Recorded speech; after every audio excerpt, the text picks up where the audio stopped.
I'm Jesse. Let's start your devotion. John chapter 5, beginning in verse 41. Jesus said, I do not accept glory from people, but I know you, that you have no love for God within you. I have come in my Father's name, and yet you don't accept me. If someone else comes in his own name, you will accept him. So this has to do with the credibility of the witness and one's inability to speak to his own authority.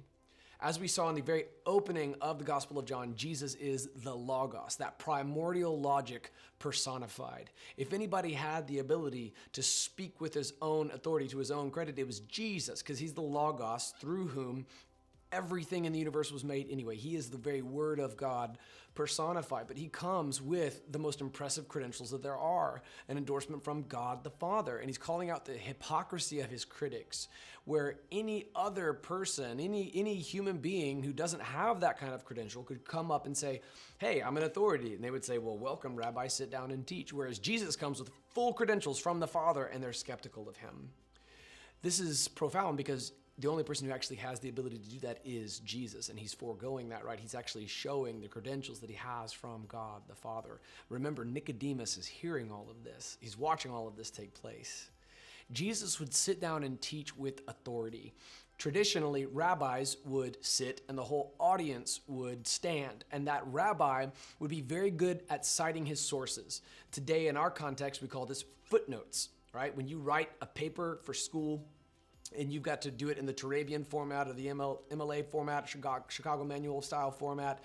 Every time you write a footnote, you've got the first and last name of the author and period and the title of the book, and then like comma, and then in parentheses, the city where it's published, colon, the publisher, comma, year, close parentheses, comma, page number, period. And then in the bibliography, it's the last name of the author, comma, first name, period, the title, colon, subtitle, comma, city of publisher, colon, publisher, comma, year, comma, pages cited, period. This is absurd, but this is our way of making sure you're not making your stuff up as you go.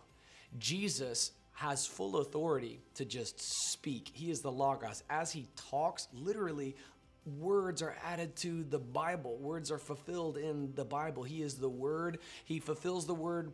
By his birth, prophecies are fulfilled. By his death, prophecies are fulfilled. By his speech, we read words of God. It's profound, it's incredible, and yet he gives all glory to the Father for the knowledge that he has. So consider this, as you evangelize, as you share the gospel with people who are far from God, there's a logical fallacy that is sometimes used to criticize Christianity, and that is the appeal to authority. The appeal to authority says, okay, yeah, but you're appealing to an authority, and I'm assuming that authority is good. If I appeal to Wikipedia, you're going to say, wait a minute, but check your source. That's not an authoritative source, all right? That you just used an appeal to authority. Here's the thing, though. The appeal to authority is itself an appeal to authority. Like, by what standard are some things measured truthful and other things not? Ultimately, that standard is the Logos. So be on the lookout for this appeal to authority critique, and be ready with this response. The appeal to authority is an appeal to authority, and that appeal to authority ultimately leads to the Logos, the basis for truth itself. Jesus came up upon this very critique, and you will too, but you're going to be ready. Learn from the master, and that's Jesus. Go light up the darkness.